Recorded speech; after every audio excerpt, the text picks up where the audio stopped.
আপনারা মিডিয়া সাংবাদিকবৃন্দরা জানেন ইতিমধ্যে যে আমরা বিগত 2 মাস যাবৎ খুবই শান্তিপূর্ণভাবে এবং আন্তরিকতার সাথে রাজশাহী বিশ্ববিদ্যালয় প্রশাসন এবং নির্বাচন কমিশনারগণদের কাছে আমরা বিভিন্ন সময় বিভিন্ন দাবি দিয়েছি।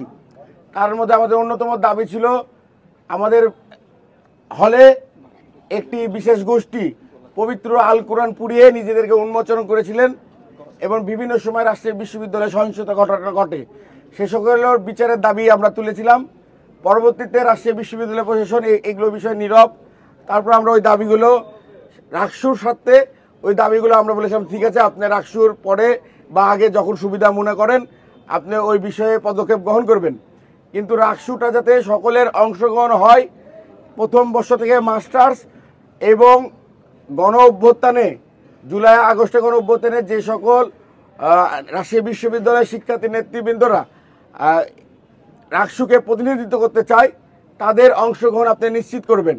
আপনারা গতকালকে দেখবেন যে রাজশাহী বিশ্ববিদ্যালয়ের কিছু সমন্বয়ক এবং সাধারণ শিক্ষার্থীরা তারা বিশ্ববিদ্যালয় প্রশাসন বরাবর তাদের স্মারকলিপি প্রদান করেছেন তাদের রাকসুতে অংশগ্রহণ এবং ভোটাধিকার প্রয়োগের দাবি নিয়ে। আপনারা লক্ষ্য করবেন যে রাজশাহী বিশ্ববিদ্যালয়ের একটি সংগঠনের সভাপতি, তিনি 16-17 সেশনের তিনি রাজশাহী বিশ্ববিদ্যালয়ের রাকসুর ভিপি প্রার্থী হিসেবে নিজেকে পরিচয় প্রদান করে মনোনয়নপত্র তুলেছে। অথচ 17, 18, 19 সেশনের শিক্ষার্থীরা রাজশাহী বিশ্ববিদ্যালয়ের ভোটাধিকার প্রয়োগ করতে পারছে না এবং প্রার্থী হতে পারছে না। এছাড়াও রাজশাহী বিশ্ববিদ্যালয় প্রশাসন রুয়াকে যেভাবে এককেন্দ্রিকভাবে জামাতের হাতে তুলে দিয়েছে, তারই ধারাবাহিকতায় রাকসুকে জামাত শিবিরের হাতে কিভাবে তুলে দেওয়া যায় রাজশাহী বিশ্ববিদ্যালয় প্রশাসন পরিকল্পিতভাবে ষড়যন্ত্র করেছে। আপনাদেরকে ছোট্ট আমরা উদাহরণ দিই যে প্রথম বর্ষের শিক্ষাবর্ষের বিজ্ঞপ্তি প্রকাশ করা হয় জানুয়ারি মাসের 5 তারিখে। সে পরীক্ষা তারা বিলম্বিত করে গ্রহণ করে বিশ্ববিদ্যালয়ে। পরীক্ষা গ্রহণ করার পরেও আগস্ট মাসের 3 তারিখে প্রথম বর্ষের শিক্ষার্থীদের ক্লাস শুরু হওয়ার কথা ছিল। আপনারা জানেন সেই ক্লাসটা তারা বন্ধ করে দিয়েছে। বন্ধ করে দিয়ে পুনরায় তারা রাজশাহী বিশ্ববিদ্যালয় প্রশাসন আগস্ট মাসের 17 তারিখে প্রথম বর্ষের শিক্ষার্থীদের ক্লাস শুরু করে। এ দ্বারা প্রমাণিত হয় যে রাজশাহী বিশ্ববিদ্যালয় প্রশাসন ইচ্ছাকৃতভাবে প্রথম বর্ষের 4000 শিক্ষার্থীকে কিভাবে রাকসু থেকে তাদের ভোটের অধিকার থেকে দূরে রাখা যায় এই ষড়যন্ত্র করেছে। আমরা বাংলাদেশ জাতীয়তাবাদী ছাত্রদল বিশ্বাস করি যে এই প্রথম বর্ষের শিক্ষার্থীরা তারা আমাদেরকে ভোট প্রদান করবে রাকসুতে এবং বাংলাদেশপন্থী যে সকল সক্রিয় রাজনৈতিক সংগঠন শিক্ষার্থীরা রয়েছে তাদের পক্ষে থাকবে ভেবে রাজশাহী বিশ্ববিদ্যালয় প্রশাসন একটি বিশেষ গোষ্ঠীর নির্দেশক্রমে এই প্রথম বর্ষের শিক্ষার্থীদেরকে তাদের ভোটার অধিকার থেকে বঞ্চিত করা হয়েছে। আপনারা জানেন রাজশাহী বিশ্ববিদ্যালয়ে আমাদের হিন্দু শিক্ষার্থী ভাই বোনরা রয়েছে 2800 থেকে 3000 মতন শিক্ষার্থী হিন্দু শিক্ষার্থীরা এখানে রয়েছে। তাদেরকে কিভাবে রাকসু থেকে বিতাড়িত করা যায়, রাকসুর ভোটে অংশগ্রহণ না করা যায়, এই জন্য পরিকল্পিতভাবে দুর্গাপূজা ষষ্ঠীর দিনে তারা নির্বাচনের আয়োজন করেছিল।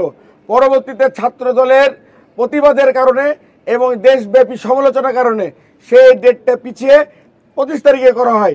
25 তারিখ হলো বৃহস্পতিবার, শুক্রবার, শনিবার ক্যাম্পাস বন্ধ। এই রাজশাহী বিশ্ববিদ্যালয়ের হিন্দু শিক্ষার্থী ভাইরা যাতে তাদেরকে ভোট দিবেন একটা বিশেষ গোষ্ঠীকে, তারা ছাত্রদলে হয়তো বা ভোটার হবে, এই আশঙ্কা থেকে হিন্দু ভাইদেরকে কিভাবে ভোট থেকে দূরে রাখা যায় এই পরিকল্পনা করেছে।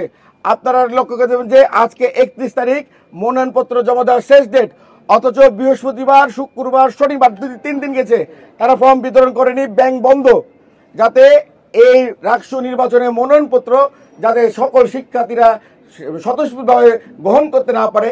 আমরা এই দ্বারা আশঙ্কা করেছি তারা বিশ্ববিদ্যালয় প্রশাসন কিভাবে রাকসুকে একপেক্ষিকভাবে জামাত শিবিরের হাতে তুলে দেওয়া যায় তার সম্পূর্ণ পরিকল্পনা আজকে বিশ্ববিদ্যালয় প্রশাসন করেছে। আজকে আমাদের শান্তিপূর্ণ কর্মসূচি ছিল সকাল 9টা থেকে বিকাল 5টা পর্যন্ত কোষাধ্যক্ষ ভবনের সামনে শান্তিপূর্ণ অবস্থার কর্মসূচি আমাদের প্রথম বর্ষ শিক্ষার্থীদের ভোটের অধিকার দাবিতে।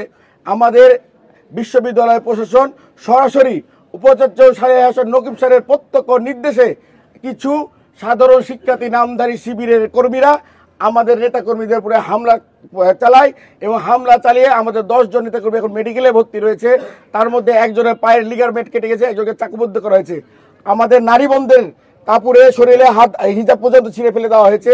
আমরা বিশ্ববিদ্যালয় প্রশাসনের কাছে আপনাদের মাধ্যমে এবং দেশবাসীর মাধ্যমে আমরা বিনীত অনুরোধ জানাই যে রাজশাহী বিশ্ববিদ্যালয়কে পাকিস্তানপন্থীর হাতে তুলে দেওয়ার আগে বাংলাদেশের মুক্তিযুদ্ধের চেতনায় বিশ্বাসী যারা বাংলাদেশকে বুকে ধারণ করে সেই সকল অভিভাবক, সেই সকল শিক্ষার্থী এবং যারা বাংলাদেশকে ধারণ করে তাদেরকে উদাত্ত আহ্বান জানাবো যে রাজশাহী বিশ্ববিদ্যালয় থেকে এই সালেহ হাসান প্রফেসর নকিবের হাত থেকে বাঁচানোর জন্য যথাযথ আপনারা আইনগত হোক আর যথাযথ যে ব্যবস্থা গ্রহণ করার জন্য ব্যবস্থা গ্রহণ করবেন। আমরা এই রাজশাহী বিশ্ববিদ্যালয়ে যে নির্বাচন কমিশন রয়েছে সেই নির্বাচন কমিশন যখন প্রথম নিয়োগ হয় প্রফেসর ডক্টর আমজাদ হোসেন, তিনি পিএসসির যখন মেম্বার হলেন, ফকির নজরুল ইসলাম কিভাবে এখানে প্রধান নির্বাচন কমিশন নিয়োগ হলো আমরা জানি না, অথচ তার এখানে নির্বাচন কমিশন হিসেবে নিয়োগপ্রাপ্ত হওয়ার কথা ছিল সিন্ডিকেটের মাধ্যমে, সকলের মতামতের মাধ্যমে তার এখানে নিয়োগ হওয়ার কথা ছিল। আমাদের দ্বিতীয় কমিশনার হিসেবে নিয়োগ পেয়েছেন পাবলিক এডের প্রিন্স স্যার, তিনিও কিভাবে আলোচনা ছাড়াই এখানে কমিশনার নিয়োগ হলো। আমরা এই ধারা বুঝতে পারি যে রুয়াকে যেভাবে একপেক্ষিকভাবে ষড়যন্ত্র করে দখল করা হয়েছিল তার পুরস্কার হিসাবে এরকম বিতর্কিত নির্বাচন কমিশনারকে এখানে প্রদান করা হয়েছে। আমরা প্রথম বর্ষের শিক্ষার্থীদের ভোটের অধিকার নিশ্চিত করতে চাই। এই বিতর্কিত এবং ষড়যন্ত্রমূলক নির্বাচন কমিশনার পদত্যাগ চাই এবং সকলের অংশগ্রহণে যত দ্রুত সম্ভব আমরা রাষ্ট্র নির্বাচন রাজশাহী বিশ্ববিদ্যালয়ে অনুষ্ঠিত চাই। সে এখন যদি 25 তারিখে করতে চাই তা আমাদের এই বিষয়ে কোনো আপত্তি নাই, আমরা 25 তারিখে অংশগ্রহণ করতে চাই। তার আগে নিরপেক্ষ পরিবেশ তাদেরকে নিশ্চিত করতে হবে। ভোটের অধিকার আমাদের প্রথম বর্ষের শিক্ষার্থী থেকে শুরু করে তাদেরকে ভোটের অধিকার প্রতিষ্ঠিত করতে হবে। আপনাদেরকে আরেকটি ছোট্ট উদাহরণ জানাই। আপনারা জানেন যে রাজশাহী বিশ্ববিদ্যালয়ে এই যে বরাবর প্রধান নির্বাচন কমিশনার এ রাজশাহী বিশ্ববিদ্যালয়ের তাইকোন্ডের চ্যাম্পিয়ন এবং বাংলাদেশের ক্রিকেট টিমের ক্যাপ্টেন, সে রাজশাহী বিশ্ববিদ্যালয়ের ছাত্র দলের হয়ে নিজেকে ভোটার প্রার্থী হিসেবে ঘোষণা করার কারণে তাকে ভোটার তালিকা থেকে বাতিল করা হয়েছে। তারা আশঙ্কা করে যে এই দুইজন ছাত্র যদি রাজশাহী বিশ্ববিদ্যালয় থেকে ছাত্র দলের পক্ষ থেকে মনোনয়ন নিয়ে যদি নির্বাচনে অংশগ্রহণ করে তাহলে তারা তাদের যে টিম রয়েছে তারা তাদের কাছে জয়ী হতে পারবে না। এরকম পরিকল্পিতভাবে ষড়যন্ত্র করে কখনো একটি সুষ্ঠু রাষ্ট্র হয় না। আমরা এমন কোনো রাষ্ট্র চাই না যে রাষ্ট্র অর্থহীন হয়, যে রাষ্ট্র সাধারণ শিক্ষার্থীদের মর্যাদা, সাধারণ শিক্ষার্থীদের কল্যাণে কাজ করতে পারবে না।